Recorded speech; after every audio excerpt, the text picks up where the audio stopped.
Mr. Germerty, I think we're connecting with Mr. Law right now.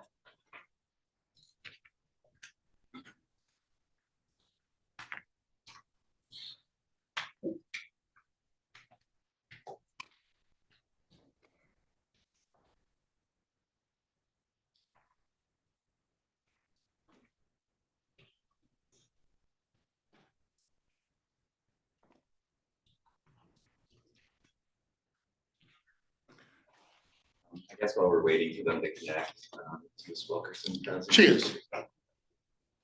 On the record, is Nicole versus Samantha Wilkerson. This is file number 245351. The record is reflects Ms. Wilkerson present here in the courtroom today. Sierra Coke on behalf of the people.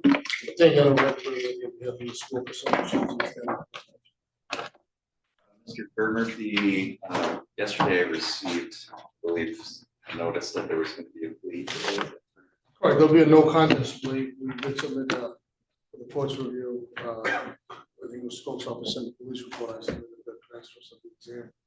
The plea offer is still an added count to domestic violence under 769-48 deferral. The other counts would be dismissed. There's also an agreement that there will be no upfront jail. This will remain a non-public file on this Wilkerson is on probation goes to the deferral department. Okay. Ms. Coke, is that a correct statement of the plea offer?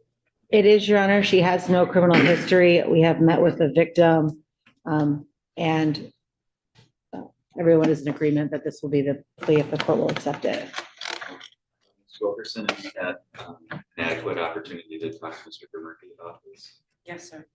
Is that how you wanted to proceed today? Yes, sir. Raise your right hand, please.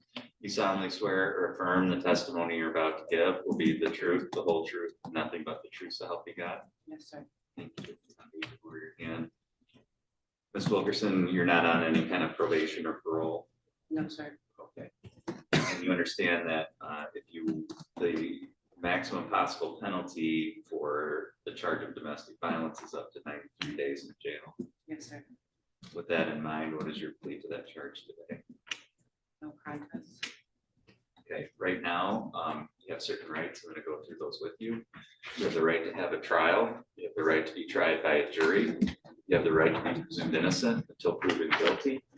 You have the right to have the prosecutor prove beyond a reasonable doubt that you are guilty. You have the right to have any witnesses against you appear at trial and to question those witnesses. You have the right to have the court order any witnesses on your behalf appear at trial. You have the right to remain silent during a trial and to not have that silence used against you, and the right to testify at a trial yourself if you want it.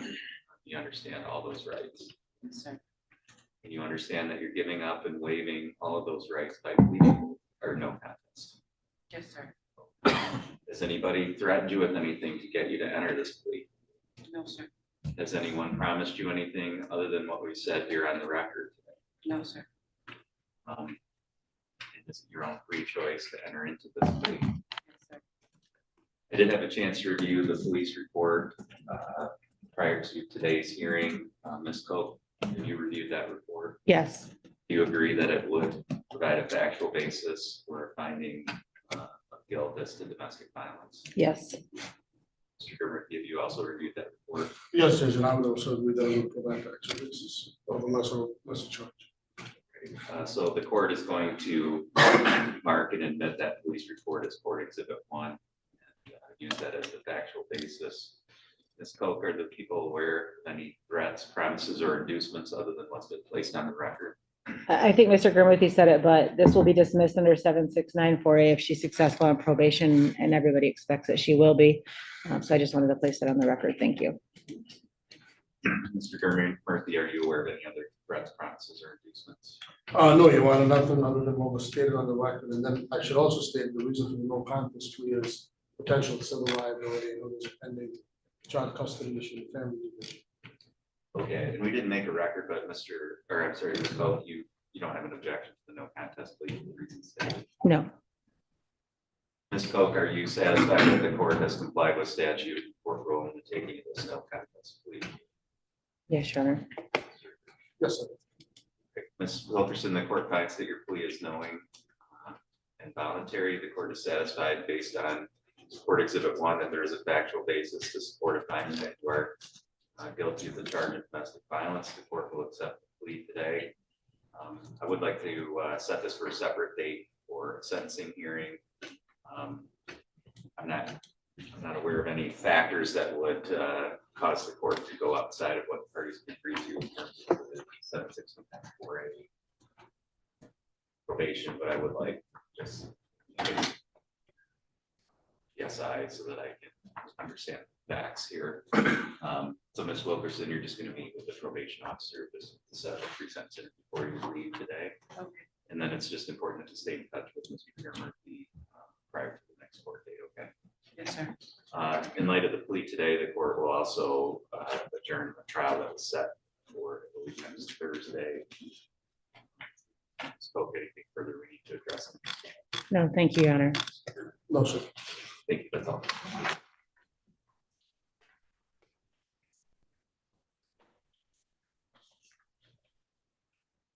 Okay, Mr. Law, do you have the ability to unmute on your end there? Yes, sir. Are you able to hear me okay? Yes, Your Honor. Okay. On the record, we have 2 files. We have the felony file, which is 25-5382FH. And then we have the district court file, which I'm sitting presiding over by assignment. That is file number 2417615. The felony file is a new charge. The district court file is a probation violation. Mr. Murphy, can you give me a status of each of these matters today? Just before Mr. Law was sentenced in his pending matter in Grand Traverse County, we had good contact, and we were, from my understanding, we were very close to having this case resolved. That's where I still stand, but since he was in Grand Traverse County and then moved to Benzie County, the contact has been terrible with those 2 counties with Zoom, or even trying to set this up with Mr. Law. So I think I would ask for an adjournment, and then if we can have Mr. Law then appear here in person, and again, I'm going to try to at least make contact with him in Benzie County there. It's difficult to schedule something with Zoom or otherwise, and I don't know why, but it's never been an issue. It's just been an issue with killing Mr. Law. At least from, it's not from Mr. Law's perspective or my perspective, but I think that jail is a little difficult in setting up those Zoom meetings with him. So I would just set this for a jurisprudence conference to the next, the court's next motion date, but I anticipate a resolution. Ms. Cope, do you have any objection? No, but at that hearing, the plea offer will be revoked. It was made 2 months ago. The plea offer, as put on the record, was count 2, ag stalking, and added count 3, domestic violence second, dismissed count 1, and that's for the felony file. Ms. Chady is handling the misdemeanor file. Ms. Chady, do you have any input on the request here as to the misdemeanor probation violation file?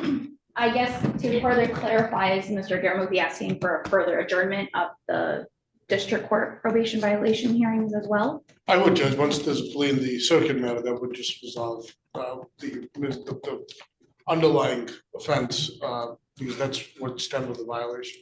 So it would just resolve itself. So we'll have it again all set at the same time. Your Honor, I'd object to that adjournment for these probation violation hearings.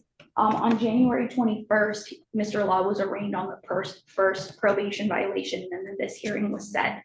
So we've had about 6 weeks at this time that Mr. Law has known about the first violation for this hearing. The people are prepared to do this hearing. There was also a subsequent probation violation that was filed that Mr. Garrett is aware of, and Mr. Law should be aware of his conduct while he's been lodged of continuing contacting the victim. So I think those hearings should be held today. Thank you.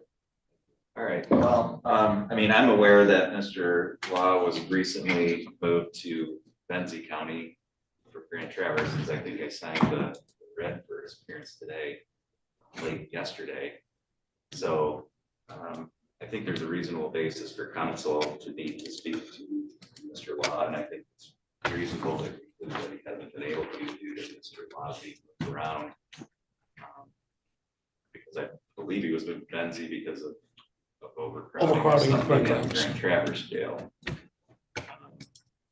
So I can't fault Germany for issues that are unrelated to his representation, his ability to be prepared today. So I think the position is shady. The court is going to grant the request for adjournment. Court will set both of these together for a hearing. Mr. Murphy, at that next hearing, you need to be prepared to go forward with a contested hearing on the probation violation if it's not resolved on the plea at that time. And if we can check with Mr. Law, I think he should be out in the next 30 days. I think so. So he should be able to be here in person by then. Well, the court's going to set it as an in-person hearing. Mr. Law, if you're released, you need to be here in person. If he's not released, Ms. Coke, I'm going to ask that the people prepare a writ for in person so that we don't have any issues regarding communication. He's here in person. That shouldn't be a reason why we can't go forward. That's how we'll proceed. Ms. Coke is changing further today. Nothing further. No, thank you, Your Honor. No, sir. Mr. Law, do you have any questions at all? No, Your Honor. That's all for today. The court's going to disconnect from Benzie at this time.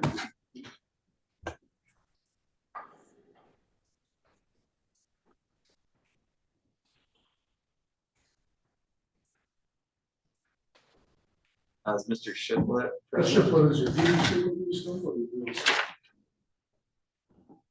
I think we're ready because I'm the Shifflet. This is going to be solid.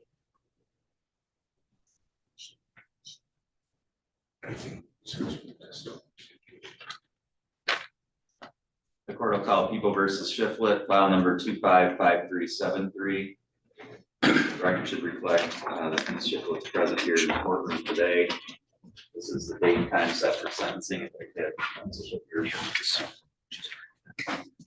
Sierra Coke on behalf of People. I think you're ready to go. Thank you. Ms. Shifflet, have you had a chance to go through the pre-sentence report and speak to Mr. Murphy about that?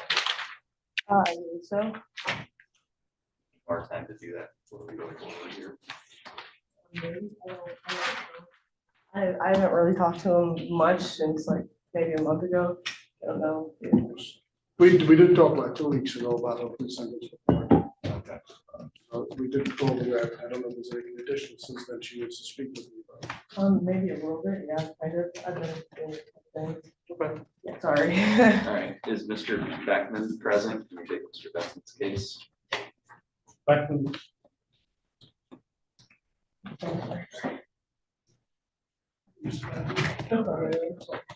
Beckman's here. Okay, so we'll just pass Ms. Shifflet for the moment. Mr. Beckman, if you can come forward to the podium, please. This is People versus Jeremiah Beckman, file number 255378. Mr. Beckman is present here before the court today. Mr. Murphy, can you tell me the status of this file? Your Honor, this, just so the court's aware, this isn't being handled by my office. The Attorney General's office should be on. They are, okay. Thank you.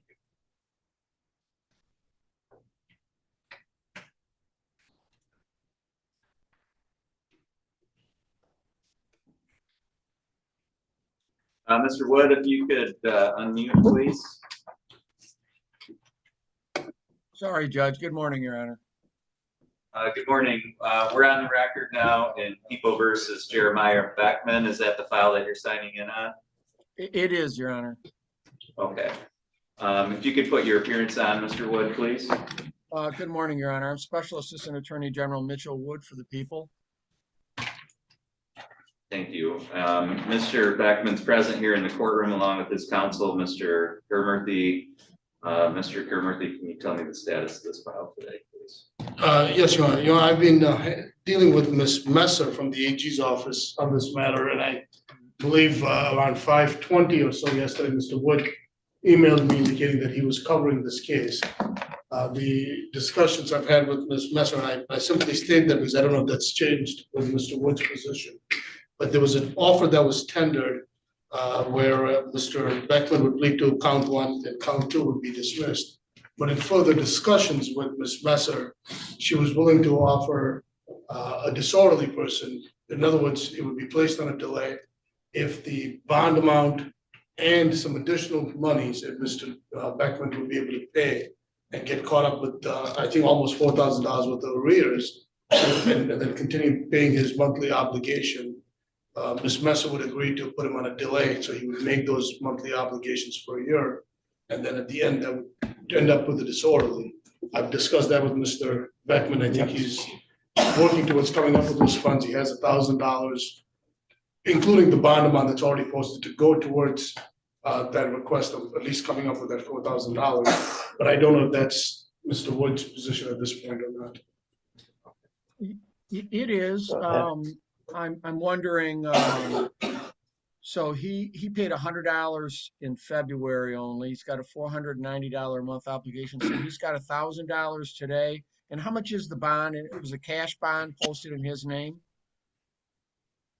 Correct. The bond amount is $4,221. But if he posted it, we would keep that if you're ordering restitution, but it would be applying to fines and costs.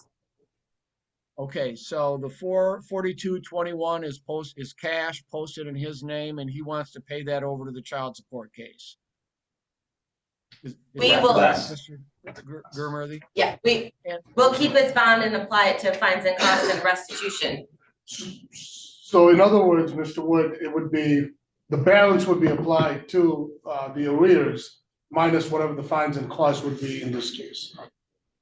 Well, it's kind of a chicken and egg type situation because we want to know how much is getting paid in. We want, I mean, he's got to get his arrears down to $20,000. This is what my notes say. His current arrearage is $28,631.50. So the 4221 would be a good step. Another 1,000 would make it 5221. He needs, about another $3,000, but that's assuming this bond is paid over. I mean, we do these a lot where I understand that the court needs its fines and costs. What we're asking is that with the defendant and his attorney's permission, and the judge allows it to pay that bond over. We would provide the court with an order that says that 4221 is paid into his child support case, and that, otherwise, unless he comes up with money in a different fashion, again, he's got an arrearage of $28,631, and he needs to get down to $20,000 in order to get the delayed sentence if he wants to try and avoid the felony. So there's, again, a variety of ways that can happen, but we would like to see the bond paid over to start, and then it's $1,000, and then maybe set this over, Judge, for 30 or 60 days. If he gets it down to 20 grand, fine, he pleads, and we do the delay. Okay, Ms. Lee, was there anything you wanted to add? No, I believe Attorney General Mitchell Wood addressed the concerns that the arrearage, because of the bench warrant was originally issued, it was like 3 years ago with a lesser amount and has accrued monthly. So the 28,000 and some odd dollars, 631, that is correct. Oh. Yes, and additionally, I also agree with the Attorney General. Generally, when a bond is posted, front of the court does request that the money be transferred and applied to the child support account. That is due to the mother and the child. Because this is a criminal case, if you order the 4221 as restitution, I would apply to that bond to the restitution and make that payable to the court. Okay. Well, I'm not Judge, talking Mr. Beckman- restitution, Judge. I'm sorry. No, go ahead, Mr. Wood, go ahead. I'm not talking restitution. It would be an order, again, a standard order. The AG, we've been doing them for 20 years. That simply says this bond, this 4221, and you sign the order that says pay that bond. The clerk of the, whoever handles the bonds cuts a check to the front of the court, sometimes just walks it down there to pay that bond over. So you convert his bond to a personal recognizance bond, and the cash bond is paid over. I mean, that's what we're asking. Restitution is after sentencing, whereas this is an order paying the bond over. It's, again, Judge, we've done it many times. And if both sides aren't opposing it, we, there's nothing stopping, and it's what we, to my mind, it's what should happen in these felony non-support cases. You post a cash bond, it automatically, there's a few courts that it kind of happens that way, that it automatically gets shifted over, but we would like to see that bond paid over, and then again, set the matter over to see if we can get it down to 20,000. Okay, so what I'm gonna do then is modify the bond in this case to a personal recognizance bond, $1,000 personal recognizance bond. The court will order that the bond that was previously posted be applied to the arrearages submitted to the front of the court. The court will set this for a plea hearing in 60 days.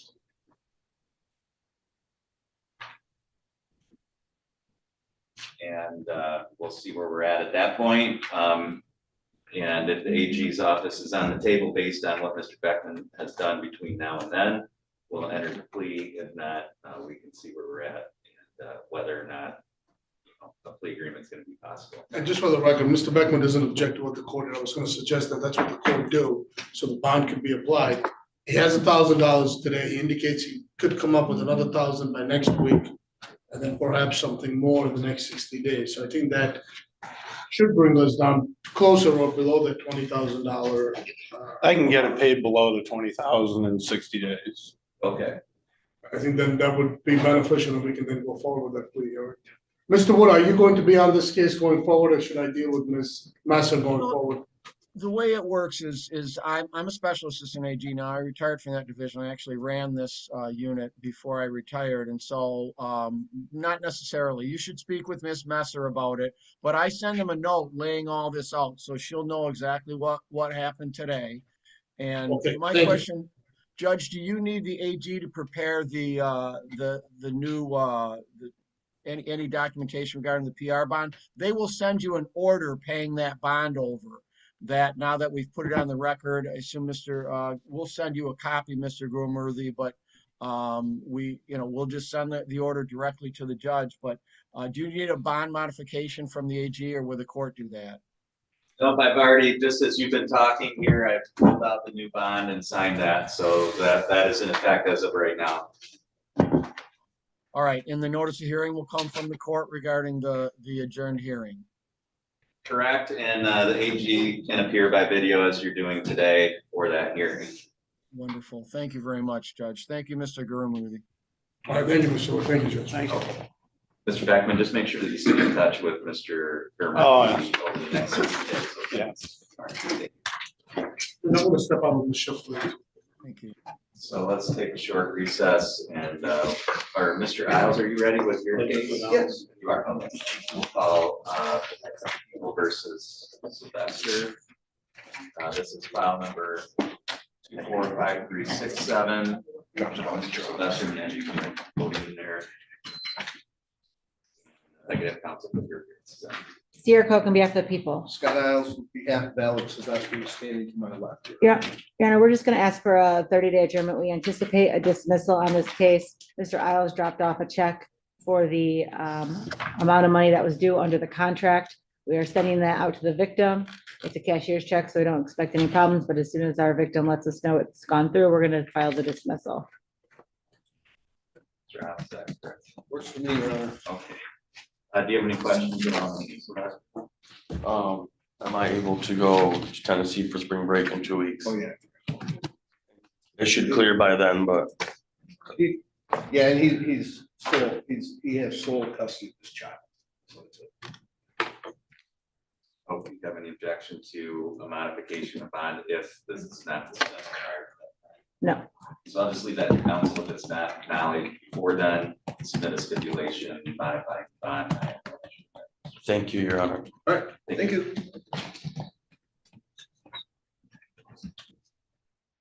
Okay, we'll take a short recess. We'll go back on the record about.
we'll go back on the record in Deval versus Shifflet.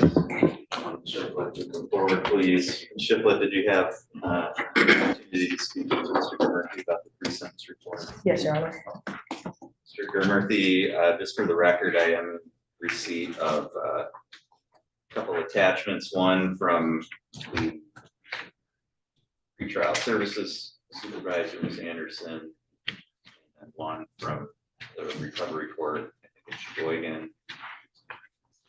Aside from that, are there any additions, deletions, or corrections to the report? And I did send the order of discharge from probation from her. Oh, that was in there too. Yeah. I did From see her that. case of, her case with samples, so. Okay, and I simply said that because there was that correction on CFJ 284A, page 2, under the recommendation narrative, where it states that in the middle, she was also not successful on a previous felony probation term. But the order for discharge indicates that she, the conditions of probation were successfully completed. Alda, is that?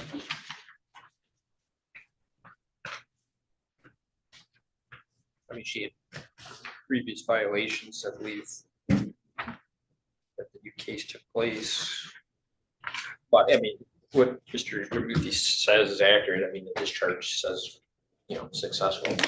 Okay, so I'll have the PSI just be amended to reflect that she did successfully complete her previous probation. Although you're indicating there were some violations during that term. That's correct, Judge. So I think it's fair to include all of that information, so. Okay. Hold on a second. Recording just.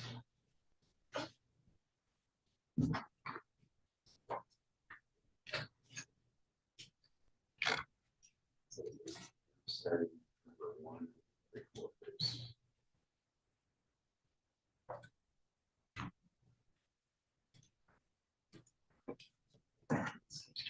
Yeah, it keeps going back and forth. Yeah. I know we've had the mics change colors and it still records, but We need to- Not sure. It looks like it's still recording.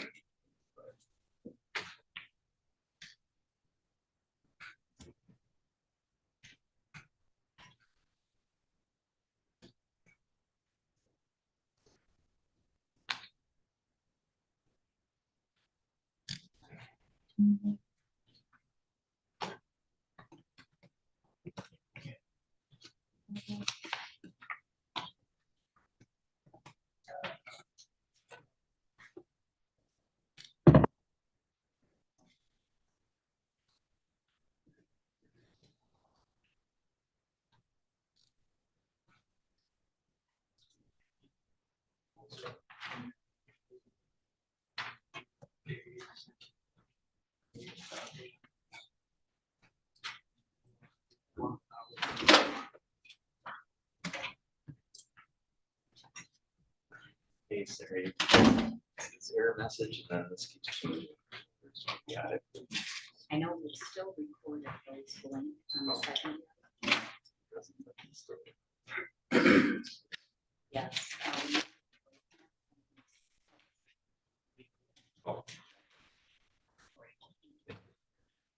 Okay, we can continue. I'm not sure where we left off. Were there any other corrections, additions, or deletions? Are there any challenges to the scoring of the guidelines? I believe the right word is over 17 months, Judge. Mr. I'm sorry, Ms. Polk, are there any additions, deletions, or corrections? No, Any challenges to the scoring? no. Anything on behalf of the people for allocation?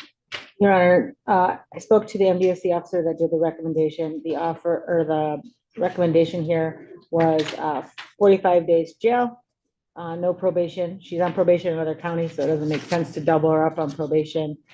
She's had some previous absconding. I think she absconded for 10 months, and she had some difficulty. This is at the very low end of the guidelines. We'd ask the court to follow the recommendation. Thank you. Sure.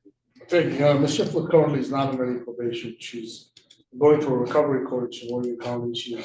I submitted the referral I believe the referral went in this week. She has an assessment scheduled next Tuesday at Harbor Hall for recovery program in Sheboygan County. I spoke with her attorney, Ms. Libby, who's representing her in Sheboygan County. All of those things are true.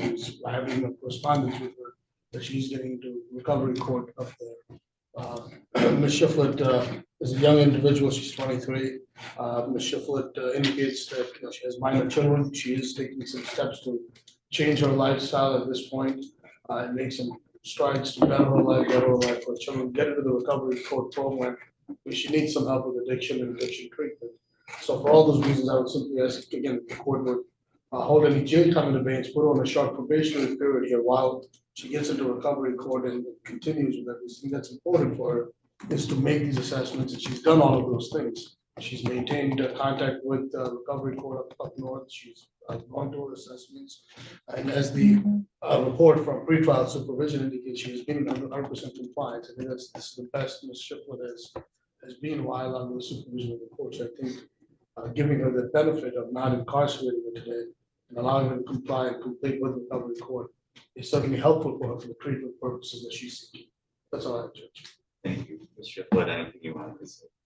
I just completely agree with him. I'm trying to get my life together. I have a 2-year-old son. I'm a single parent. Just trying to do better. That's it. Thank you. Okay. All right. I mean, there certainly are indications that you're trying to address your underlying issues, which is important. And I think the treatment courts generally give people a good opportunity for success. So that's definitely positive. Works in your favor. So I hope you can follow through with that difficult program generally, but it does give you a lot of tools to be able to deal with things going forward. Thank you. You know, we still have this case here, which is completely separate. The guidelines here are 0 to 17 months. I think the mitigating factors like you seeking to participate in the treatment court, your lack of any positive tests while you've been on bond in this case, all I think mitigate this and lead the court to a sentence at the lower end here, and I think that's in line with what the recommendation is. However, I do think there does need to be a consequence for your behavior in this case. I think 45 days in jail is again the very low end of the guidelines.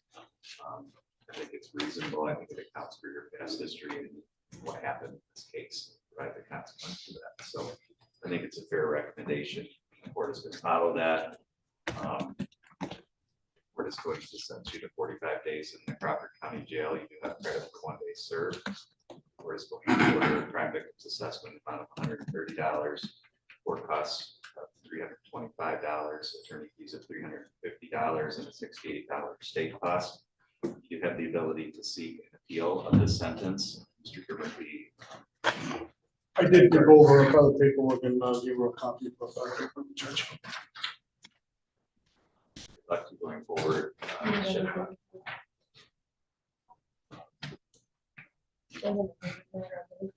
love you.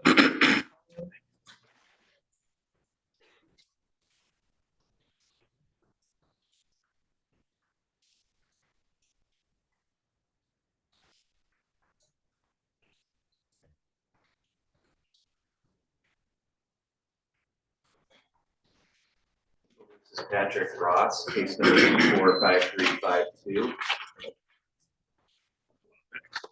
Sierra Coke on behalf of the people.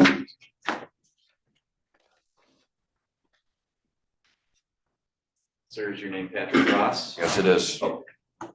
Mr. Ross is present here in court today. Mr. Ross, did you have an opportunity to go through the pre-sentence report with Mr. Germerty? Yes, I did. Mr. Germerty, are there any additions, deletions, or corrections to that report? No, Your Honor, I think it's, the body of the report is accurate, and also the guidelines are 0 to 9 months. I do want the record to reflect that in this case, I also received a report from Ms. Anderson about services that indicates Mr. Ross has been in compliance 100% with his bond conditions. Ms. Cope, do the people have any additions, deletions, or corrections? On the front page under misdemeanors, Mr. Haven forgot to type in a number there. I checked with him yesterday, the number of misdemeanors is 16. Mr. Chairman, any objection to that? change? No. Okay. Court will order that the report be amended to reflect that. Any other changes? Let's go. No, Your Honor. Any challenges to this morning? No, Do you have any victims that wish to address the court today? no. Anything on behalf of the people for allocation? Your Honor, I've struggled with whether or not jail time is appropriate for somebody who has 3 prior felonies and 16 prior misdemeanors and had a firearm. We talked about this at the last hearing in terms of when he did the plea. Under 750.83, it is required that the gun be forfeited. So we'd ask the court to order that. And I do think a short jail stint for 5 to 10 days is appropriate, given his behavior in this case. I mean, he should have known that he, could not possess a firearm, but did anyway. Thank you.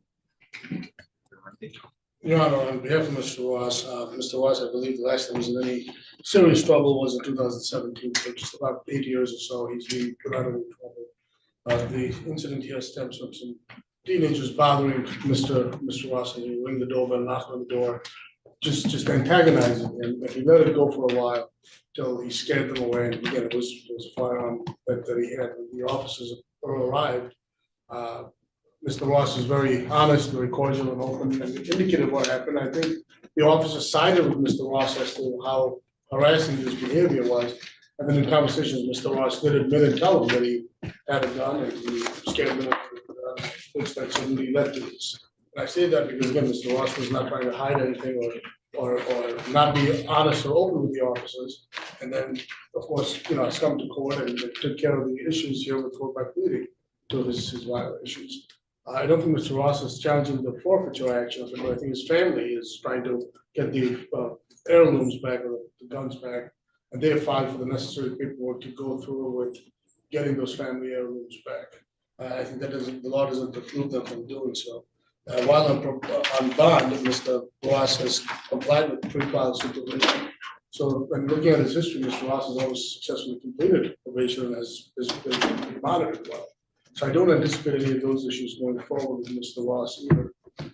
Also, according to Mr. Ross's medical condition at one point, we had this matter adjourned for a June status conference because Mr. Ross was going through some surgery. It certainly has some medical conditions that he's still dealing with.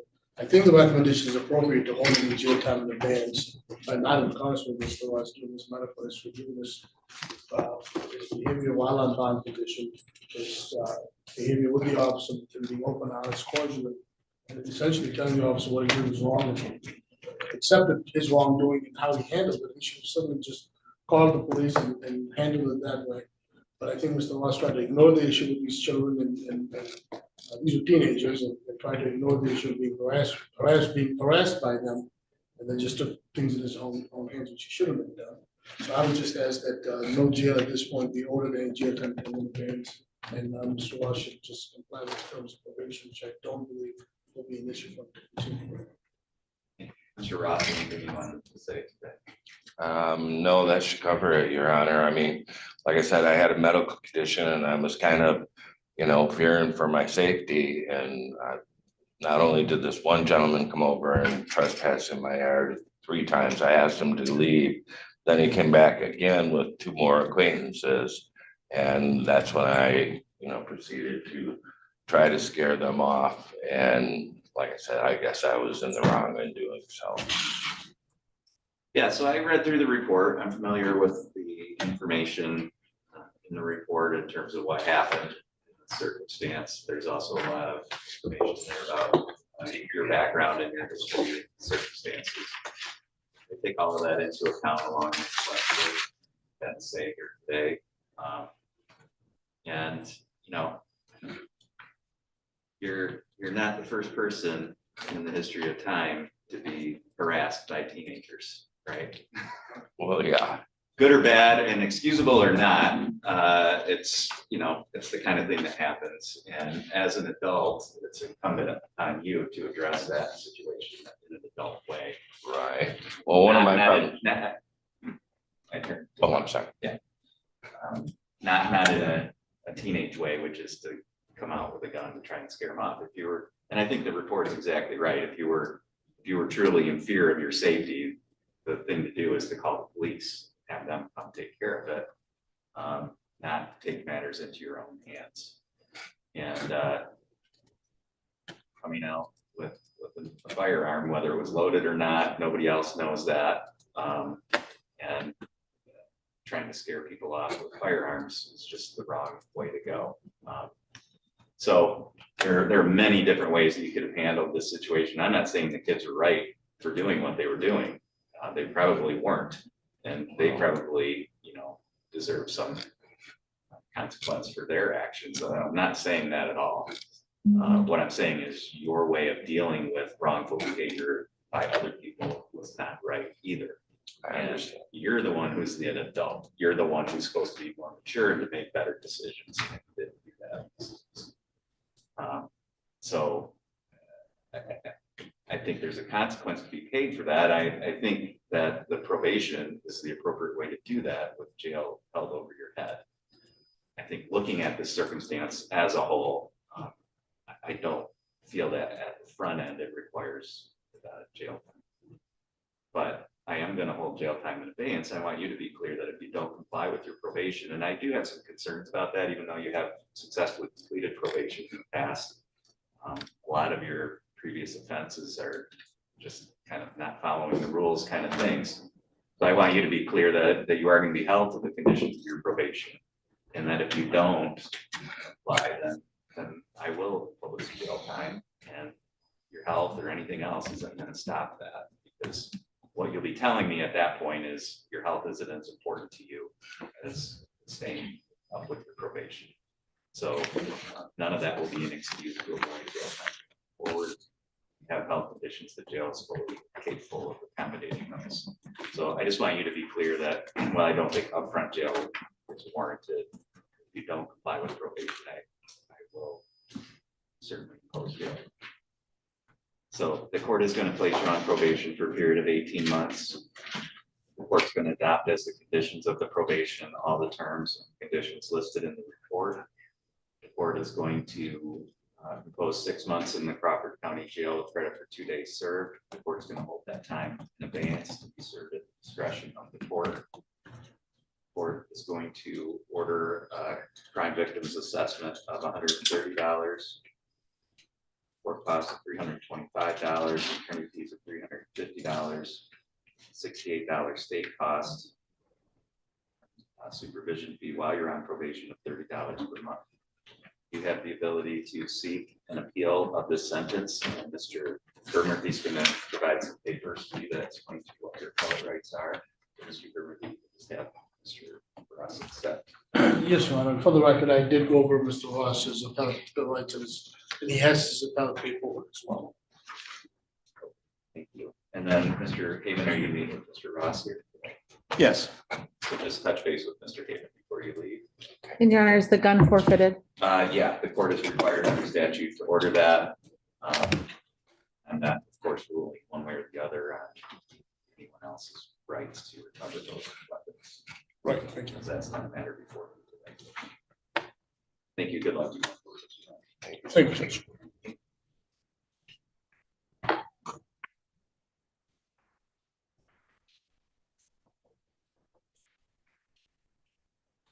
Judge, Mr. Cleo is here, but he handed me a couple of papers this morning that I want to make copies for the court's review, so I need a couple of minutes.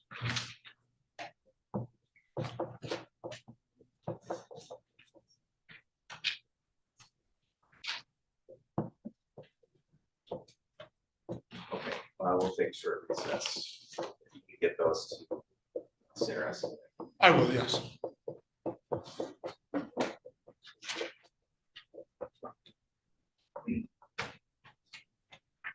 All right, please.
Ms. McGregor, are you able to hear me okay?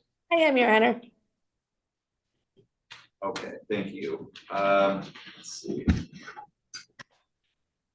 Let's go on the record in People versus Brandy Welch. This is file number 235271. If I can have counsel put your appearances on, please.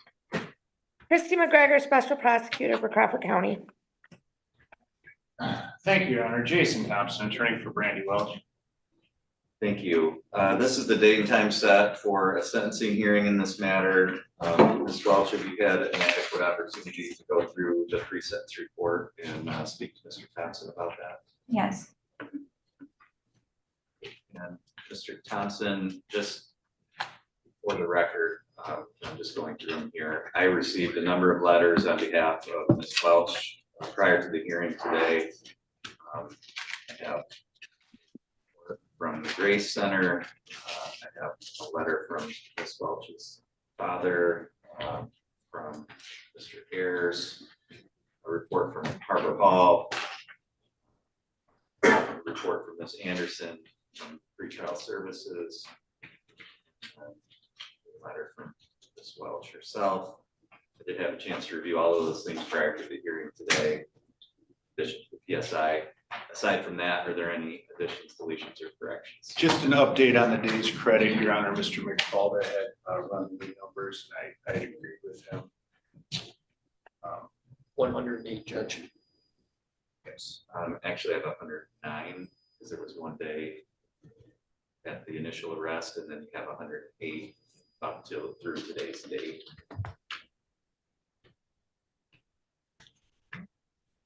Or the report says 109. Okay.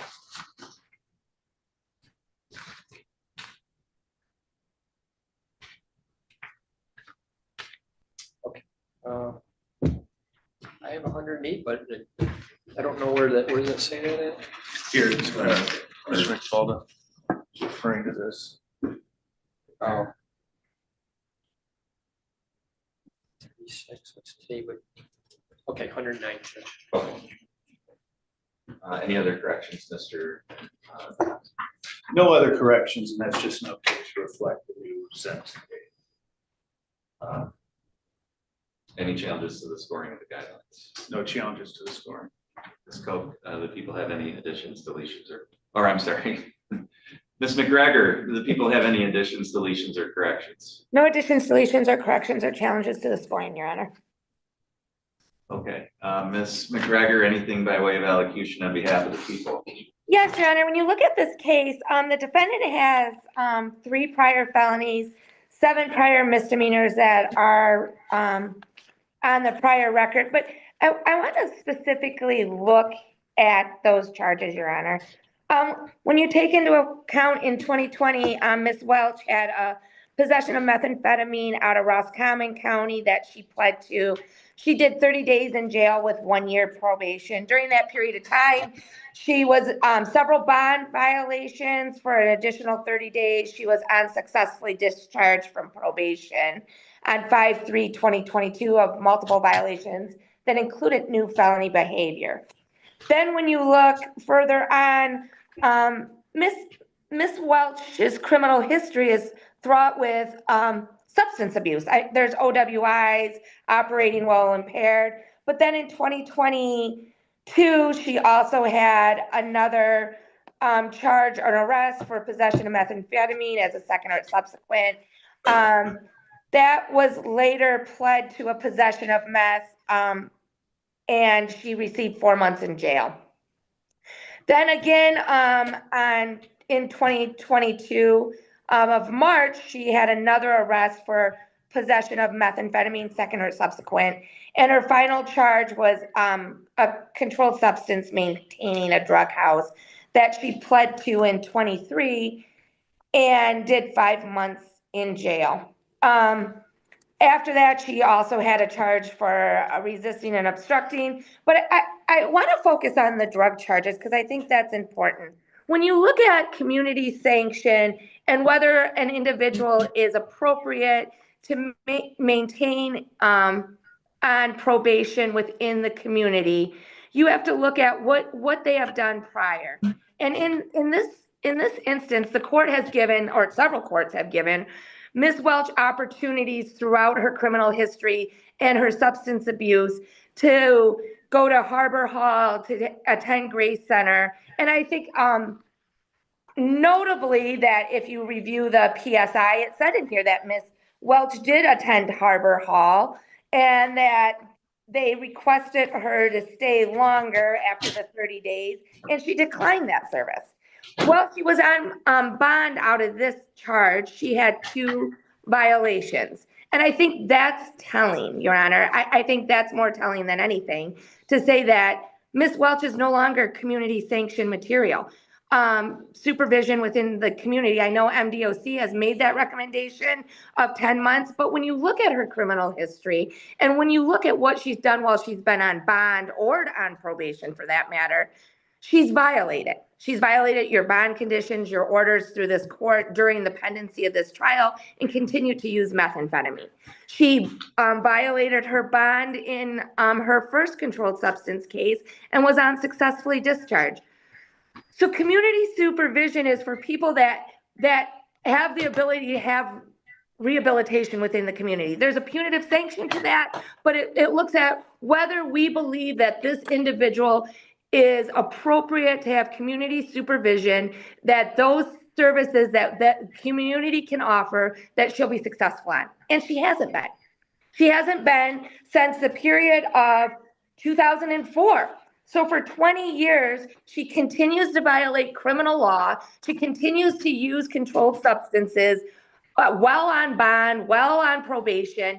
And I think those are the most telling points in this matter, Your Honor, that when we look at this, her guidelines are 10 to 28.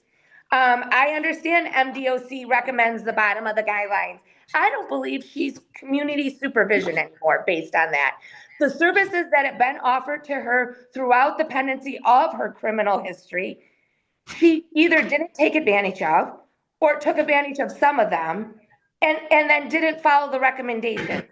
And I understand you indicated that you received letters from Grace Center and some other places.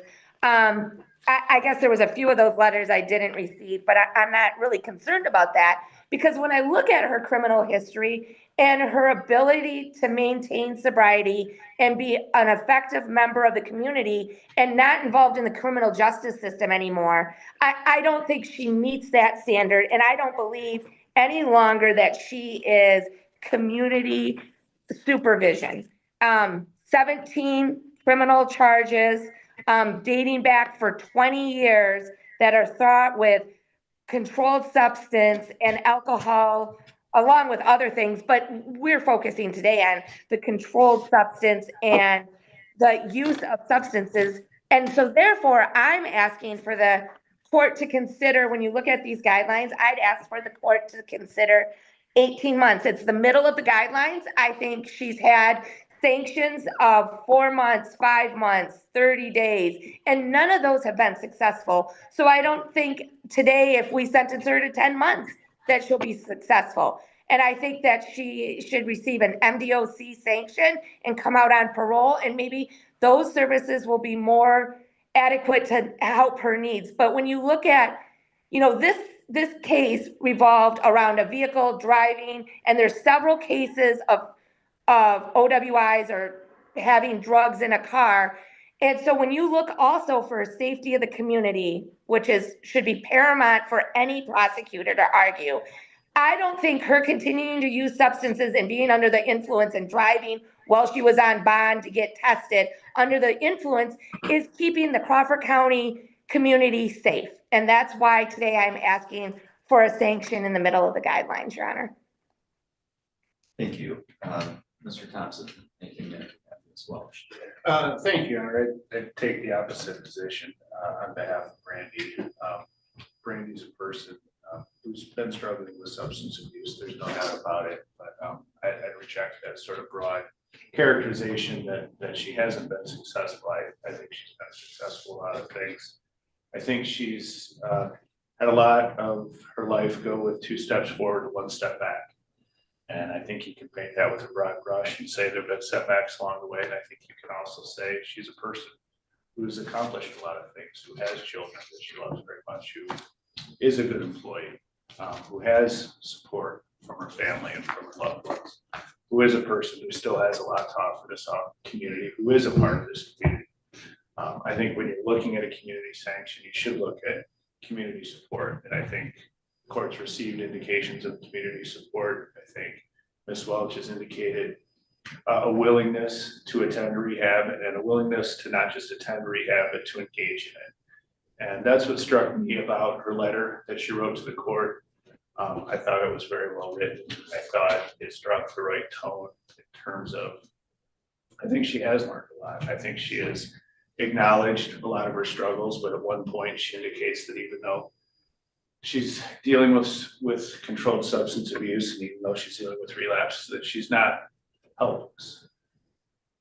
And I think because she acknowledges she's not helpless, I think the situation is not hopeless.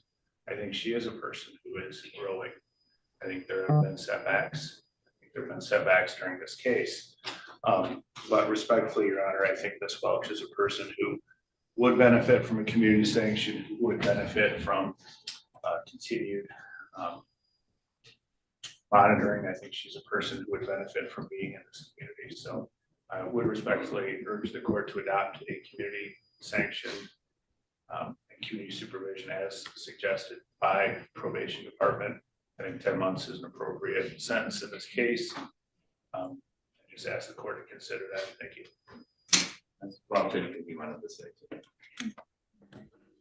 Okay, so I looked at the pre-sentence report and read all the information contained within that. I was well familiar with the facts of this case and this incident. This case has been pending for a long time. It's the subject of a lot of pretrial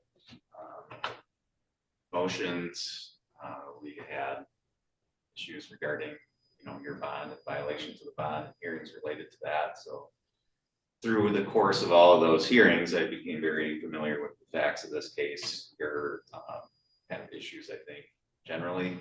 Certainly through the letters, I got more information about your background, you as a person. I take all of that into account along with what the attorneys had to say here today. And looking at your case, certainly there are mitigating factors here. You're a young individual, you still have a lot of time to seek rehabilitation, to work on getting past this, so it doesn't continue to be a recurring theme in your life. Through the letters that I read, obviously nobody's all one thing. People are all different kinds of things to different people, and absolutely convinced you have good qualities that are brought out through the letters of the people that support you. I'm sure that you're deserving of that support from those individuals. On the other side of things is the side that Ms. McGregor pointed out, which is, there have been a lot of attempts to correct your behavior that have been largely unsuccessful. Two of the facts that stick out to me is that you've had 6 prior jail sentences, but more importantly, 6 prior terms on probation. And so what that tells me is that those attempts have not been successful up till now. That doesn't mean that rehabilitation isn't possible and that you shouldn't continue to seek that. The question for me is whether or not the court should continue to put community local resources into that, or whether it's time for you to start doing that on your own, because we've tried and haven't been successful. And I think that's where we're at. It doesn't make sense to me after 6 prior times on probation to continue putting you on probation. Again, I think to the extent that you want to continue with rehabilitation, that's something that you're going to have to seek on your own if it's that important to you and it's something that you want to do. There's no reason why the court has to require you to do that. You can seek to do that on your own. And there may be other resources available to you that haven't been available to you locally. But at this point, again, I don't see any benefit to you or to the community in continuing to same thing over and over and over again for the 7th time now. So I do find that a Department of Corrections sanction is appropriate, given your past history, given what happened in this case, including your bond violations. So the court is going to sentence you to 20 months to 10 years in the Michigan Department of Corrections. You have credit for 109 days served. Court is going to order that you pay a crime victims assessment of $130, court costs of $325, attorney fees of $350, and $68 state costs. You have the ability to seek an appeal of the sentence, and Mr. Thompson provided those appellate rights to Ms. Welch.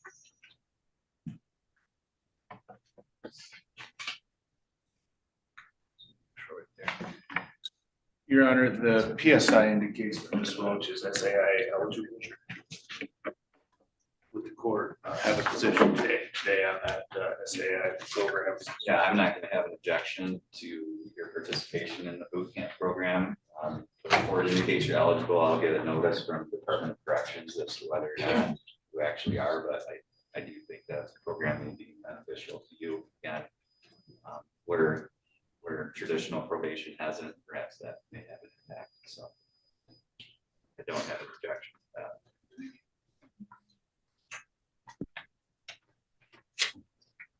Thank you, Your Honor. Ms. McGregor, anything else from your side today? No, Your Honor, thank you. Well, very good.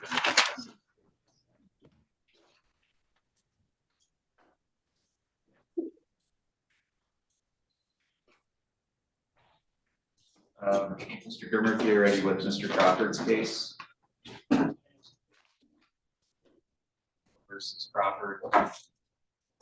This is file number 245358. The record should reflect Mr. Crawford is present here in the courtroom today.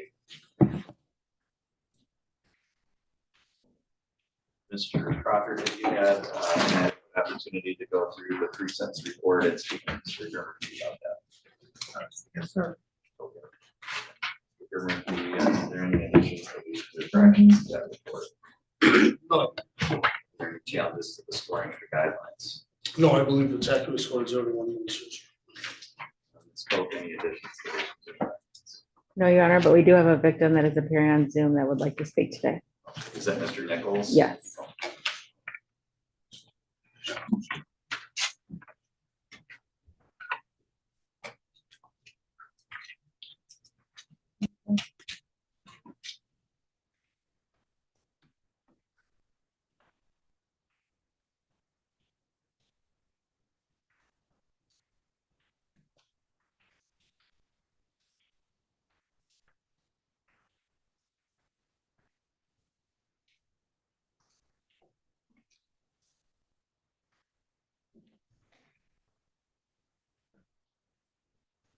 Mr. Nichols, if you can hear me, we're getting ready to start the case involving Mr. Crawford, but if you'd like to address the court as part of sentencing as the victim in this case, we're going to need you to turn on your camera and your microphone.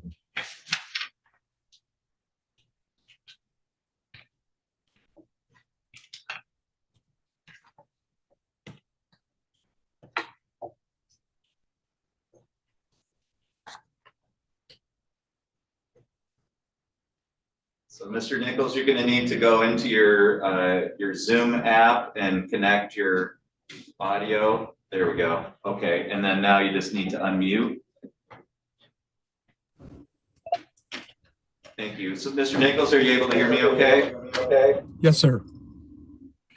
Mr. Nichols, my name is Judge Mertz. We're in court on the record here in Crawford County. I'm conducting a sentencing of Ryan Crawford. My understanding that you're the victim in this case. Is there any statement that you'd like to make to the court prior to sentencing?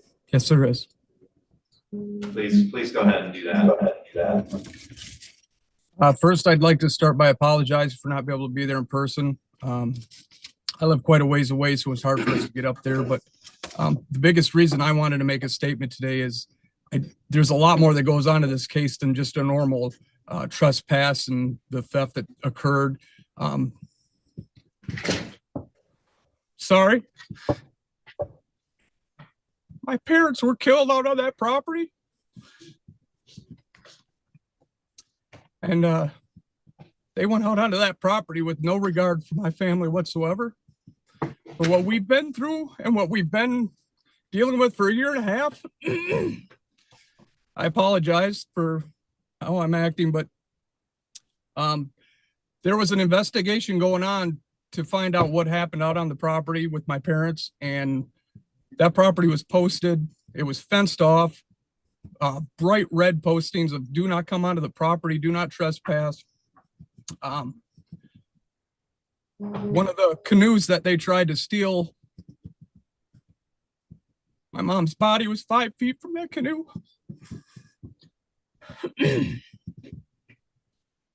So we installed cameras because we had never had a problem in 40 years of owning that property. And we put up these cameras, not in hopes of catching anybody, but in hopes of somebody would, if they seen those, they would think better and walk away. He chose not only to not walk away, he chose to try and take my parents' property.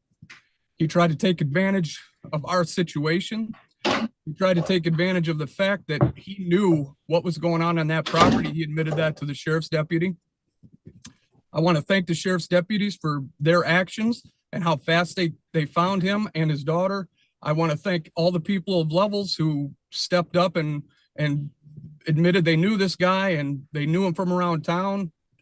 But the reason we put up the cameras again was not to catch somebody. We didn't want to catch somebody. We wanted to prevent somebody from doing what he tried to do. And the stuff that was taken was stuff that my dad had there for his grandkids. Those canoes that they tried to steal were for my kids. If you look at the pictures, you can see in the picture the defendant taking a boat motor out of a white barrel in front of our pole barn. And my son and I were supposed to be going up there in November. I'm sorry. We were supposed to be going up there in November to finish that boat motor, which he was rebuilding for my son. And with no regard to anybody or anything, he decided with greed of only making a few $100s off an old boat motor, he wanted to take that for himself. And that boat motor means the world to my son. That's all he has to remember his grandfather by. That was the last thing my dad was working on before he died. And to have the indecency to not care and to take things from people that mean so much to them, it breaks our hearts. We've been dealing with enough up there. To have to deal with this is just absolutely ridiculous. From my understanding, he's got a long experience and history of these actions. I have 2 daughters of my own, and for somebody to do what he did and bring his own daughter into something like this is indefensible. I don't know the defendant's history. I just know what I was told by one of the deputies, and it's lengthy. I hope the court takes that into consideration. I hope the court takes into consideration the situation with my parents. Take into consideration he knew what happened out there. He told the deputy he knew what happened out there. And again, with no regard to me, my family, my children, he chose to take his young daughter and go out there and do what he did. And I hope the court takes all that into consideration. I thank you for your time. I thank you for letting me speak. I was hoping to get through it a little bit better than what I did, but thank you for your time, Judge, and everybody involved. It means a lot to us that you guys are bringing this case to a close for us. Okay, thank you. And Mr. Nichols, I'm going to mute you just so there's no background noise. Being connected to watch the rest of the proceedings, okay? Thank you. Ms. Crawford. Your Honor, the guidelines in this case are 0 to 1 because of the 10-year gap. In Mr. Crawford's criminal history, he has 3 prior misdemeanors and 5 prior felonies, but they're obviously more than 10 years old. I think the recommendation for 18 months probation is appropriate. I think the court should order 30 days jail, which is the high end of the guidelines. You know, we have a lot of people that live in this community. We also have a lot of people that come up here and visit and have cabins. You know, it's not good for anybody to have people who just feel fine walking on people's property and taking stuff that's not theirs. I think there should be an element of punishment, and I think the 30 days would be sufficient, given Mr. Crawford's age and criminal history. Thank you. Thank you, Mr. Grimmer. Thank you. I know Mr. Crawford, since the onset of this matter, has been apologetic for his conduct. Mr. Crawford, again, the last time he was in trouble was in 2008, and then, of course, this matter that was pending before the court. Mr. Crawford indicated that there were some other young individuals that met up with his daughter, and there was some discussion about buying some property, which is why he went to the property to purchase things in the property. I think the screw up for Mr. Crawford is that there was nobody present there. There was no money exchanged, and then he took the boat motor, and that's what he admitted to. And then as he drove off with it, I realized he was doing something wrong. Sheriff don't want to drop him off, didn't do that. Left it in the woods, and then I think a week later, a couple of days later, saw that the motor was still there, and then took the motor from there. That's what he pled to. Again, there's no defense to that. That's what he's admitted to, and he admitted that to the police as well. Mr. Crawford, again, you know, is apologizing. I think his intent is to apologize to Mr. Nichols and his family as well for his wrongdoing in his actions.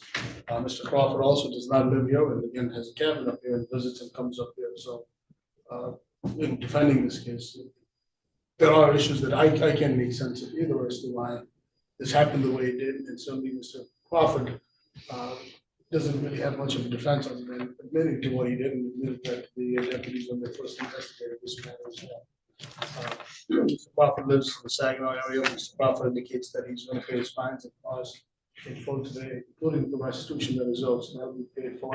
And then we would just ask for an order indicating that it is joined in several of his daughters, in her case, in the district court, that would suffice that part of the district court's joined in several liability for restitution as well. So Mr. Crawford intends to make the victim again as whole as possible monetarily as it possibly can be done.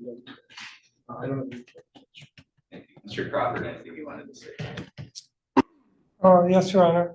I would like to apologize to the Nichols family. It was never my intention to them to go to their property to steal anything. I feel sorry for their loss. It's hard to lose a parent, you know, or two, and I've done that myself, and I know it's hard to overcome. My heart goes out to them, you know, and hopefully they can work through, you know, those things. My intentions were to never steal from the family. I was there to meet with people that I believed were from the family, you know, and purchase the items that were offered to me. You know, I never had criminal intent to go there. I hear many times where a family have a tragedy and they argue over money and belongings and stuff. And I just said, well, if these kids want to sell me, I call them kids, they were probably young adults. I never met them. If they're willing to sell me stuff, I'll buy it. You know, they're going to sell it to somebody, I'll buy it. You know, is it, you know, right to do that? No, not really. But that was my intention, you know, was to go purchase items. And I was informed by my co-defendant that that she had permission to be there from what we believed at the time was the nephews of the property owner or whatever, the lady. There was supposed to be a lady that was in control of the property. I know now that that's probably not true, that they had criminal intentions of their own, but that wasn't my intention to go there and steal anything. Again, I would like to apologize to the family. You know, my heart goes out to them for their loss, and you know, only time can, you know, heal a broken heart like that. I've lost my family members. You know, my father passed away. My brothers, two of my brothers just passed away. I know how hard it is to deal with loss, and that's, you know, I'm very sorry for my actions, and it wasn't what I planned on at all. It turned out to be something totally different. And I have a family of my own that I support and try to work for to keep afloat. And I just, I'm here to, take my punishment, Okay. So I did read through the report. I'm familiar with the circumstances of this incident based on the information within that report. There's also information in there about you and your background, Mr. Crawford, so I'm familiar with that as well. I take all that into account along with what you had to say here today. Certainly, Mr. Nichols, I do want to thank you for making the statement that you did. I always appreciate when victims make statements because it gives me a different view of the circumstances. You know, when you read it on paper, it looks like, I think, 4 canoes and a boat motor. But it's certainly, obviously, to you, much more than that. And I think people, when they think about thefts and break-ins and those kind of things, it's a non-violent kind of offense. But that doesn't mean it doesn't affect people psychologically. It doesn't mean it doesn't have an effect on victims. And particularly with property, I mean, people have sentimental value that's attached to otherwise seemingly just normal everyday items. But Mr. Crawford, when you decide to take somebody's property like that, you have no idea what that property means to someone else. To you, it looks like a couple of canoes sitting in the woods. Obviously, we've heard from Mr. Nichols today, and those items were much more to him and his family than just items sitting on a vacant piece of property. So Mr. Nichols, I do want to thank you for making that statement today, because I think it's important for the court to understand all the factors that play here. So I certainly take Mr. Nichols' statements into account as well. Looking at the circumstances as a whole, I was surprised by the guidelines. Frankly, in 12 years, I don't think I've ever seen a 0 to 1 guideline. I think that was a guideline. But that is the guidelines here. The law allows for maximum sentence here unless the court were to depart of 30 days in jail. There's kind of 2 separate versions of what happened here. There's the version that I get from the police report and the PSI, which is you came onto that property and were fully engaged in removing items from that property. There's nothing in that report. There's no evidence that I have that you were engaged in some type of conversation with other individuals or that other people were involved. That's your side of it. I'm getting that from you. I don't think I believe that. I really don't. You can talk to me until you're blue in the face. No, I hear you. if you I want. was just gonna say, You've already talked. And I Okay, gave you sorry. a full opportunity to say everything. Yes, This is sir. my turn to talk. Yes, We're sir. not gonna have a debate. No, sir. You just need to listen for now and think about what I'm saying, which is I just don't believe that. I don't believe that somebody who's your age, 51 years old, with plenty of life experience, certainly plenty of criminal involvement, I don't believe that you were engaged in some kind of innocent conversation with individuals that you truly believed represented Mr. Nichols and his family, and that you were planning on buying things. I think that you thought this was some unmonitored property that you could go and grab. I don't think you understood how important it was to the Nichols, and I think you saw an opportunity and you were going to take advantage of that and have your daughter help you. That's exactly what I think happened. And I think all the common sense evidence here points that out. Somebody of your age, your experience, your involvement previously with the criminal justice system doesn't make sense to me. You really thought this was just an innocent thing. I'm going to take this stuff and I'm going to pay for it. So I don't believe that's true. I think you went there with the intent of removing this property or not caring about it. And I think there's a penalty to be paid for that. I think if I had more than 30 days at my disposal, I certainly would impose it. I think your incredible story here, I think the time is appropriate because I don't think you're taking responsibility here. I don't think you have at all at any point during this case, including during the plea process. I'm trying to avoid that. And so that, along with your actions, I think warrant a jail sentence of 1 month. So the court is going to sentence you to 30 days in the Crawford County Jail. You have credit for 2 days served. The court also finds that probation is appropriate to monitor you and supervise you for a period of time. But the court is also going to place you on probation for a period of 18 months. And adopt as the conditions of that probation, all the terms and conditions listed in this report. The court is going to order payment of restitution in the amount of $538.20. That's to be joint and several with H. Krugelke. It's joint and several, Mr. Germerthy. So if Mr. Crawford pays that entire amount, then I think by the virtue of the nature of joint and several restitution, that she's not going to be liable for it. The court is making it joint and several. The crime victim's assessment of $130, court costs of $325, attorney fees of $350, $68 state costs, and a $30 per month supervision fee while you're on probation. You do have the ability to seek an appeal of this sentence. Mr. Germerthy is going to provide you with papers that explain to you what your appellate rights are. Have you written on that? I have, Judge, I've given Mr. Crawford a copy of his appellate paperwork and reviewed his appellate paperwork with him. Just as a housekeeping matter, I did reach out to district court to ask them if the co-defendant had paid anything on restitution prior to sentencing today. She had not, so if she's gonna pay that full, I will let district court know so they can amend her price cost. We just asked him that he paid in 30 days once he's released from jail. Then was the pay today. I don't know if that's possible at this point. I'm not going to put a time frame on it. I usually don't. So the court's ordering restitution. Mr. Crawford, you're in custody of the county at this time. Yes, sir.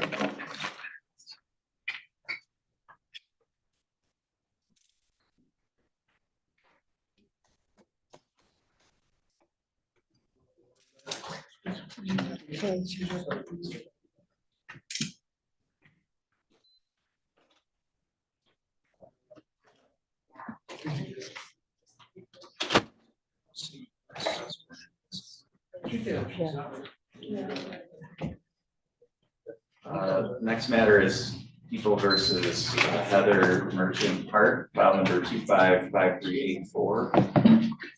Sierra Coke on behalf of the people. And we're on behalf of Ms. Hart, present and point.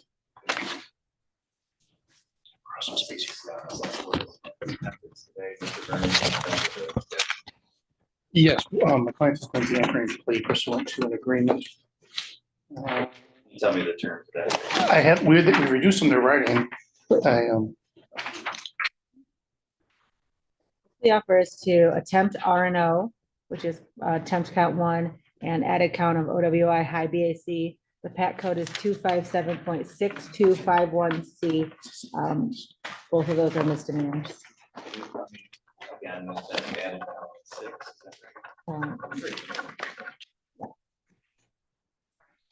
It will be added count 6. What is that again? OWI high BAC. That's the 93-day misdemeanor. It's 180 days. Sorry, what? It's 180 days.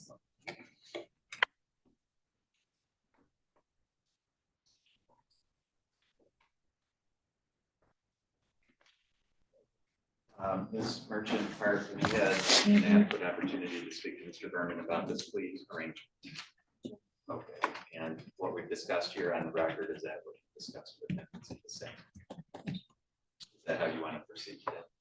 Yes, Raise your right hand, please. You solemnly swear or affirm the testimony you're about to give will be the truth, the whole truth, and nothing but the truth, so help you God.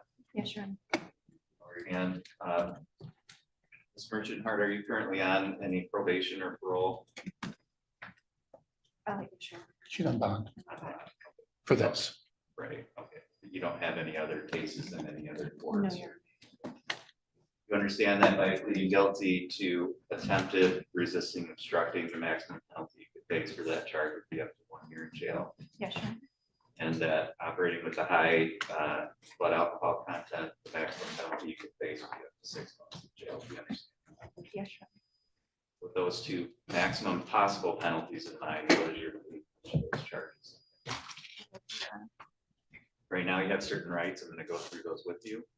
You have the right to have a trial. You have the right to be tried by a jury. You have the right to be presumed innocent until proven guilty. You have the right to have the prosecutor prove beyond a reasonable doubt that you are guilty. You have the right to have any witnesses against you appear at trial and to question those witnesses. You have the right to have the court order any witnesses on your behalf to appear at trial. You have the right to remain silent during a trial and to not have that silence used against you. And the right to testify at a trial yourself if you want it. Do you understand all those rights? Yeah, sure. Can you tell me what's going to happen to those rights? Are you pleading? They're gonna go away, Your Honor. That's correct. You're waiving them and giving them up. Has anyone threatened you with anything to get you to plead guilty? No, Your Honor. Has anyone promised you anything other than what we've said here in court today? No, Your Honor. Is it your own free choice to enter this plea? Yes, sure. Are you pleading guilty because you are actually guilty of each of these charges? Yes, sure. The information I have indicates this happened back on December 13th of 2024. Is that the correct date? Sure. On that day, had you been consuming alcohol? Yes, sure. And after you consumed the alcohol on that day, did you operate a vehicle on a federal highway in Crawford County? Sure. And did you have any blood or breath tests determining the level of alcohol in your system? Yes, sure. And was that above a 0.17? Yes, Your Honor. Do you remember what that level was? It was 0.212. And do you have any reason to doubt the accuracy of that test? No. Had you consumed enough alcohol that day that you believe that you were unable to safely and normally operate that vehicle? Yes, sure. And did you come into contact with an officer from the Crawford County Sheriff's Department on that day? Yes, Your Honor. Was that officer wearing their uniform? Yes, Your Honor. Did you know that they were performing their duties as a police officer at that time? Yes, Your Honor. Did that officer give you some commands or ask you to do something that you failed or refused to do? Yes, Your Honor. Okay, what happened? Your Honor, the officer asked me to step out of my vehicle and I refused. Okay. And did the officer ask you to do that as part of an investigation into an alcohol-related driving offense? Was she investigating your driving at that time? Yes, Your Honor. In other words, she just didn't randomly come up to you and tell you to get out of your car. No, Your Honor. And that happened at the same location where you had been operating your vehicle on federal highway. Yes, Your Honor. Ms. Koch, are the people satisfied with the factual basis? Yes, Your Honor. Mr. Mertz? Yes, Your Honor. Ms. Koch, are the people aware of any threats, promises, or inducements other than what's been placed on the record? No, Your Honor. I am likewise not aware of any. Ms. Koch, are the people satisfied that the court has complied with statute, court rule, and taking this plea? Yes, Your Honor. Yes. Ms. Merchant Hart, the court finds that your plea is knowing, voluntary, and accurate. The court is satisfied there is a factual basis to support a finding that you are guilty. Each of these charges, the court will accept your guilty plea as the whole. We're going to set this matter for a sentencing hearing. You'll be notified of the date and time of that hearing. Before you leave today, you're going to meet with Mr. McDowell to set up a pre-sentence report. It's important between now and then that you follow through with that and that you stay in touch with Mr. Vernon, your attorney.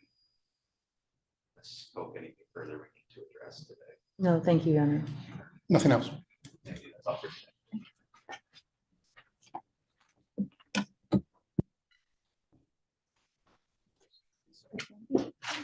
Yes.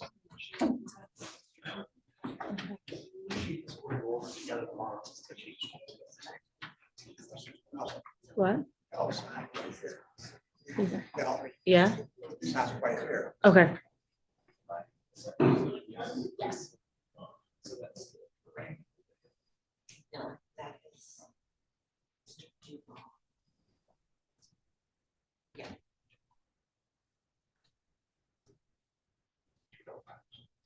Is Mr. Deval Welch?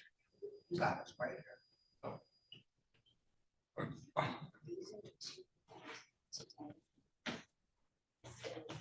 So the probation. Okay, I'm gonna go meet him right back there.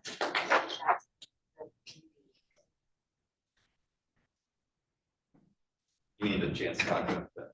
I do, because I don't think the new file that just got bound over is, it's here. Okay.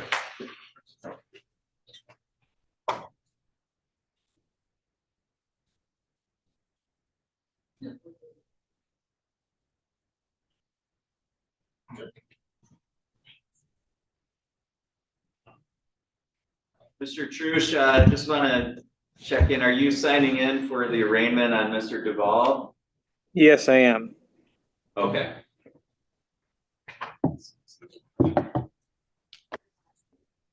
Yes. Are they connecting on video with them, or is it going to be brought up? On video. Mr. Trush, Mr. Deval's going to appear by video from the jail. They haven't connected yet, so if you could just stay on hold for a minute. I can do that. Thank you. Thank you.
Yep. Gotcha, yep. Hang on one second.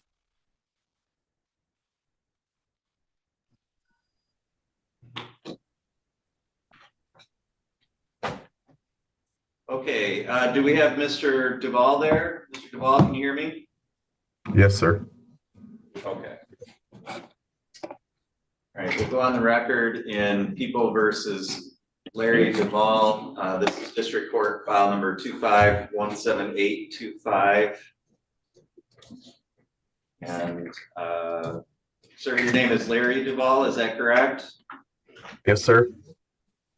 And am I going to be assigned to this case? Is this a? Yes, you already have. It's an issue. Okay. Yes, yeah. All right, so for the record, I'm sitting on this case by assignment here. Mr. Deval, you're before the court today for arraignment on one count felony charge. Do you understand why you're before the court today? Yes, sir. Okay. Mr. Yeah, go ahead, Mr. Trush. Thank you, Your Honor. Richard Trush, appearing on behalf of Mr. Deval. I had an opportunity to discuss the complaint with him we'd waive a formal reading of the complaint and stand mute to the charges. He is hiring my office to represent him, and we would be prepared to waive the 21-day rule today. Okay, so you're gonna be retained, Mr. Trush? Correct. Okay. Right, so the court will enter a not guilty plea on behalf of Mr. Deval with regard to count 1. Mr. Deval, has Mr. Trush gone through all your rights with you?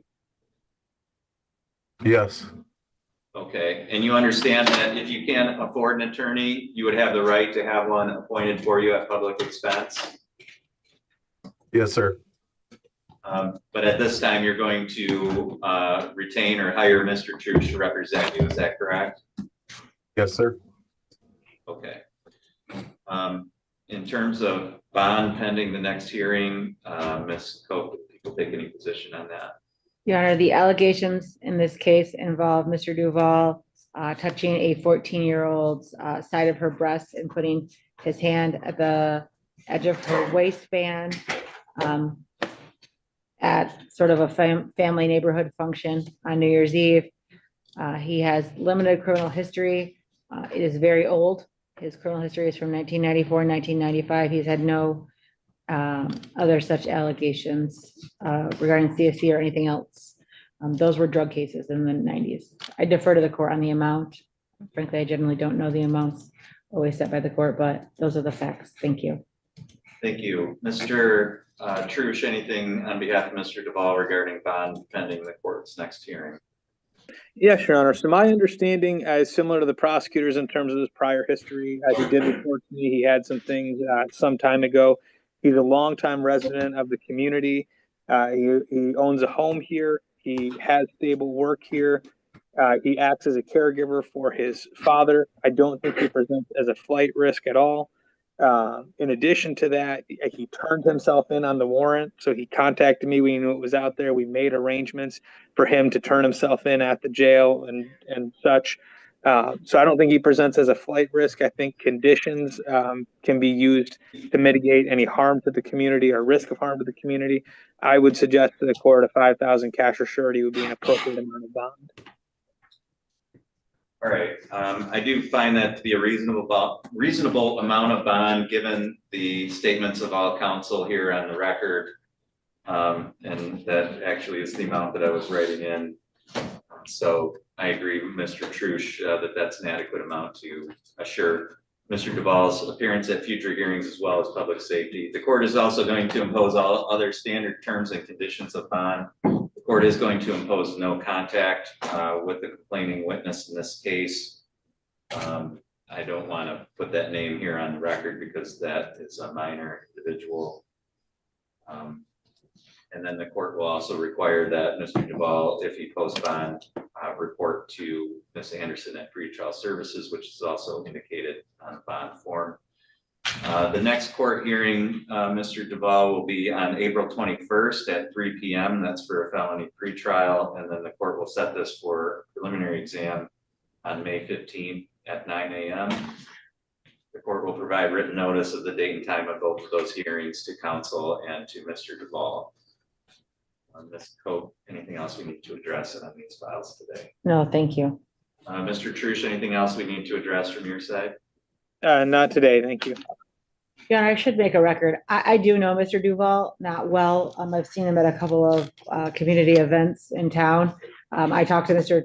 Trush about it. I will not be disqualifying off the case. I don't know him like in a personal way. Okay, thank you. Okay, that's all for today. The court is going to disconnect from the jail at this time and not process the bond paperwork right now. Thank you. Thank you.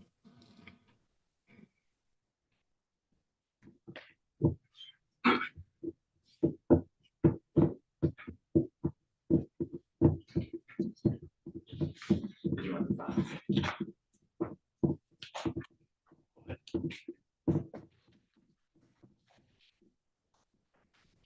Just click off. Let's think about it. Yep. Court files versus Thomas Hill. We have two different files. Well, two set for today, I guess, right?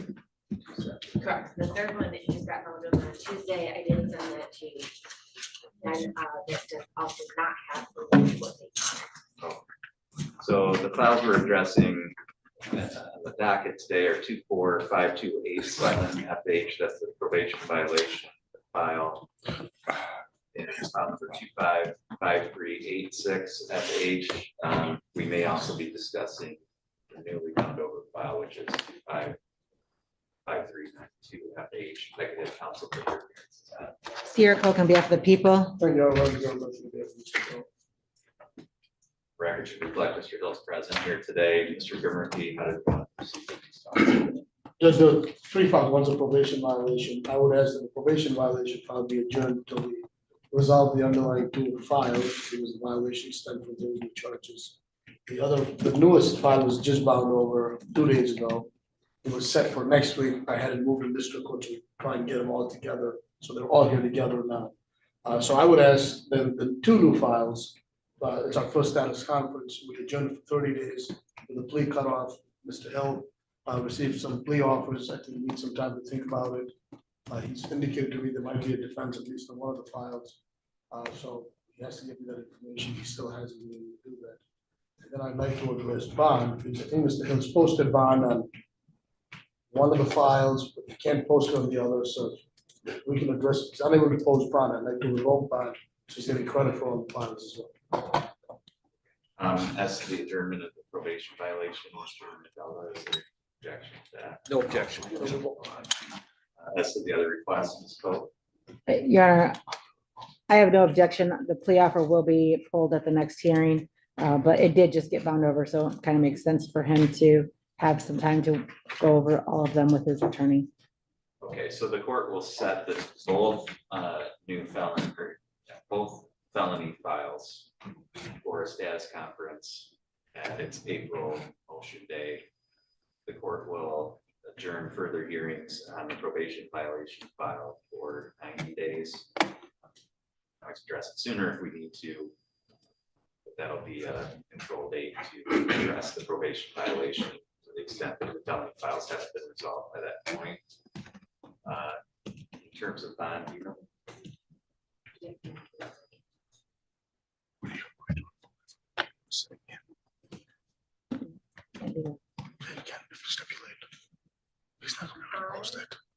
The 5392 case, he has paid 10,000 surety bonds.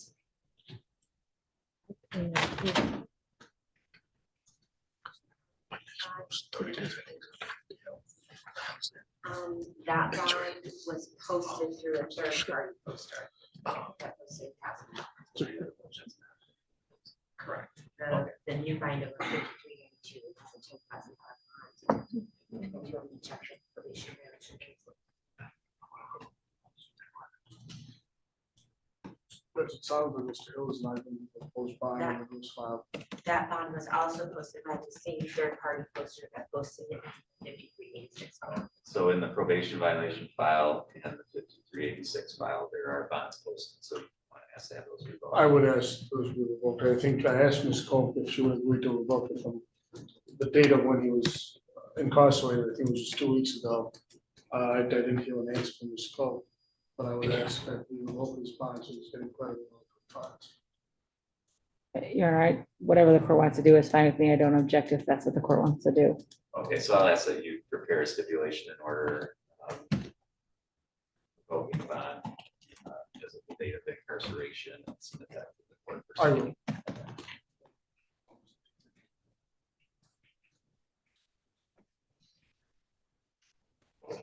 Just on a side note on this case, I have spoken a couple of different times with third party poster. Apparently he posted titles to vehicles for him. So with this order, am I allowed to release that bond so that Craig's can release the titles back to that defense? I would think so. I would think so too. Okay, just making sure. Thank you. Mr. Hill, did you have any questions? With that bond being revoked, does that money go back to him or does it go back to you guys? It goes back to him. So there's no money. It was posted through a surety company. So that copy of that order would go to the surety company and then they would release whatever collateral John posted for you. Okay.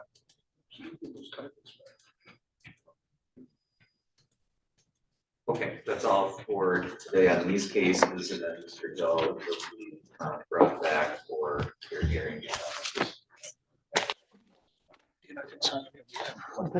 You have a motion to terminate a personal protection order. Yeah. Set for 2:45, so you'll be brought back to the court for that.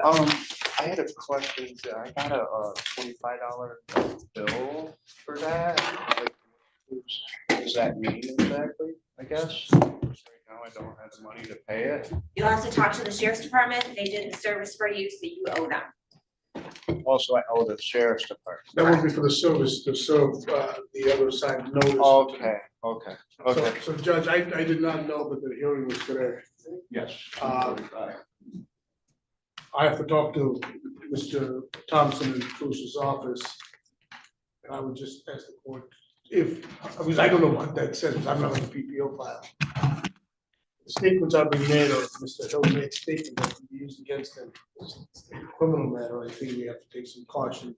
Well, yeah, you may want to have that conversation. So I'm going to have that conversation with him as well, and I would talk to Mr. Cruz's office. If I'm able to, or if I get appointed with that, but I appear by Zoom at that point. Yes. I'll talk to you before we go on the back about that issue. I did not know that. Okay. Yeah, it's Mr. Hill's motion to terminate the personal. Okay. And that is with regard to who's the petitioner. Erica Geary. Right, and Erica's the victim in the domestic violence, the new case that just came up. But there was a no contact order in there. So I will talk to Mr. That's not for me. Right. This should be off the record, so you guys. I will talk to Mr. Hill. Okay. Mr. Grimmerty, I would only ask if for some reason that Mr. Hill decides not to proceed with that based on your advice, but. Thank you. Okay, that concludes the court's morning docket. The court will be in recess until 1:30.